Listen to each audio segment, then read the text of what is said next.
क्यों मैं मस्जिद के बारे में मैंने कहा कि लोग तरसते हैं कि कोई ऐसी मस्जिद मिल जाए जिस मस्जिद में कब्र ना हो। अल्लाह की कसम खा के कहता हूँ, उस शहर के अंदर 50 मस्जिदें हैं, 100 से करीब मस्जिद होंगी उस शहर में, शायद कुछ मस्जिदों को छोड़कर शायद कोई ऐसी मस्जिद हो जिस मस्जिद के अंदर कब्र ना हो। या तो क़िबले की तरफ कब्र, या तो पीछे कब्र, या दाएं कब्र, या बाएं कब्र, या फिर दूसरे फ्लोर पे मस्जिद है तो नीचे कब्रिस्तान है, यानी मज़ार बना हुआ। ये उस शहर की हालत है। एक बड़ा मज़ार तो मशहूर ही है, बहराइच शरीफ, कछोचा शरीफ, अजमेर शरीफ, बड़े शरीफ, उसमें से एक शरीफ बहराइच है। उस शहर की मैं बात, वहाँ औरतों को मैंने देखा बड़े मज़ार पर इतनी तादाद में जा रही हैं, इतनी तादाद में जा रही हैं। क्या है शिकायत? माँ अपनी बेटी को लेके जा रही है, बेटी की शादी, अच्छा रिश्ता नहीं मिल रहा, लेटर लिख के बाबा की खिड़की पे टांगती हैं। बाबा के मज़ार के पास जो दरख्त पीपल का है उसमें बांधती हैं फोटो के साथ। ये मुसलमान औरतों की हालत बनी हुई है, ये मुसलमान औरतें कर रही हैं। अफसोस की बात है।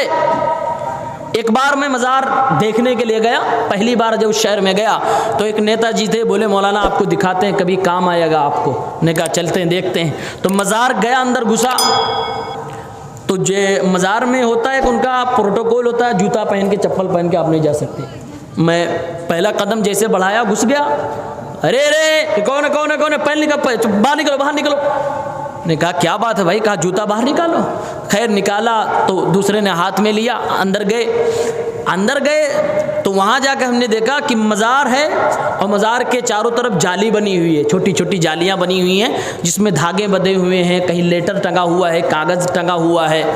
और उसी जाली के दूसरी साइड में एक साहब बैठे हुए हैं, एक डेस्क लेकर, एक कलम और कापी लेकर बैठे हुए हैं, और लाइन से औरतें बैठी हुई हैं। जैसे राशन आपके यहाँ मिलता, राशन लाइन में बैठते हैं ना, या फिर राशन की लाइन ना याद हो तो नोटबंदी की लाइन याद कर लो, उसमें भी अच्छी खासी लाइन थी। तो ऐसे लाइन में औरतें बैठी हुई थी। मैं देखा, बड़ा हैरान हुआ, ये क्या कर रही हैं औरतें। और एक साहब कलम लिए, कापी लिए, सर नीचा किए, कुछ लिख रहे हैं, और नंबर, औरत आ रही है, कुछ बोल रही है, फिर चली जा रही है, फिर बोल रही है, फिर चली जा रही है, लिखवा के अपना अपना कागज़ लेकर जा रही हैं औरतें। मैंने देखा कुछ देर खड़ा होके कि औरतें बता रही हैं, लिख दीजिए कि मेरी बच्ची है, शादी नहीं हो रही है, ऐसा ऐसा लड़का चाहिए, वगैरह वगैरह, और बाबा से रिक्वेस्ट करके, यानी बाबा के नाम लेटर लिखा जा रहा है। और लेटर लिख के कोई औरतें तो उसमें फ़ोटो भी स्पंच कर रही कि इसी लड़की की शादी की बात हम कर रहे हैं, फोटो भी स्पंच कर रही थी।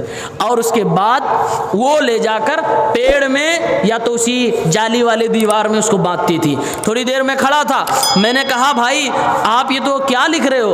तो कहा कि ये इनकी दरख्वास्त लिख रहा हूँ, इनकी रिक्वेस्ट लिख रहा हूँ बाबा तक पहुँचाने के लिए। मैंने कहा आप हिंदी में लिख रहे हो? तो बोले हाँ। मैंने कहा मैंने सुना है कि बाबा 300 साल पुराने हैं, तो उस ज़माने में शायद इनको हिंदी ना आती रही हो, उस ज़माने में फ़ारसी का दौर था, हो सकता है इनको फ़ारसी आती हो, आप हिंदी में लिख रहे हो। तो समझ ना पाए तो सारी सब रिक्वेस्ट दरखास्त फेल हो जाएगी, सारी मांग आपकी फेल हो जाएगी, लेटर खराब हो जाएगा। आप फारसी में लिखो। वो बड़ा गुर्रा के गुस्से से मुझे देखा, समझ गया ये कोई वहाबी है। फौरन कह रहा है आपका क्या मतलब है? मैंने कहा मतलब कुछ नहीं है, मैंने जो कहना था कह दिया। बात यह है कि उस ज़माने में जब फारसी बोलते थे, पढ़ते थे लोग, तो आप क्या गारंटी लेते हो ये हिंदी आपकी टेढ़ी मेढ़ी और पढ़ पाएंगे? खैर गुस्सा हुआ तो हम वहाँ से निकल गए, भाई उनकी बस्ती है, कौन जाए अपना बदन तोड़वाने। निकल आए। ये औरतों की हालत है, लाइन में लेकर, ये बददिमागी है, ये अकल जा चुकी है। उनको पता है कि ये कब्र में इंसान जा चुका है। कब्र से निकल के कभी किसी आदमी को पढ़ते हुए देखा? कब्र में कौन खोल के उनका लेटर पहुँचा रहा? कोई नहीं, बस ये बदअकीदगी है, इसी को शिर्क कहा जाता है। और आज भी समाज में ऐसे ऐसे बाबा हैं, बाबाओं के पास औरतें जाकर कहती हैं बाबा कुछ बना दीजिए, क्यों हमारी सास हमको नहीं मानती है? बाबा कुछ बना दीजिए, क्यों हमारे ससुर जी हमारे अंडर में आ जाए, कंट्रोल में? क्यों हमारा शौहर हमारी ही बात माने, माँ की ना माने, और माँ जाएगी बाबा कुछ बना दीजिए, क्यों? बेटा बीवी के जोरू का गुलाम बन चुका है, उसकी ना सुने मेरी सुने। दोनों तरफ से बेटा पिस रहा है, जादू डबल, बेटा पागल हो रहा है। जब दोनों तरफ से जादू हो, ये जादू है मेरे भाई, ये जो लोग करते हैं ना ये सब जादू है।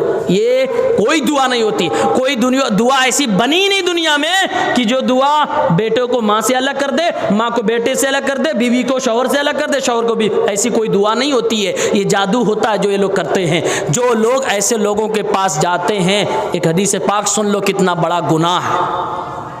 मुस्नद अहमद की रिवायत है, 9586 नंबर की रिवायत है। अल्लाह के नबी सल्लल्लाहु अलैहि वसल्लम ने फरमाया, मन अता अर्राफन औ काहिनन फसद्दक़हु बिमा यक़ूल फ़क़द कफ़र बिमा उन्ज़िला अला मुहम्मद। जो मुसलमान किसी बाबा के पास गया, ऐसा बाबा जो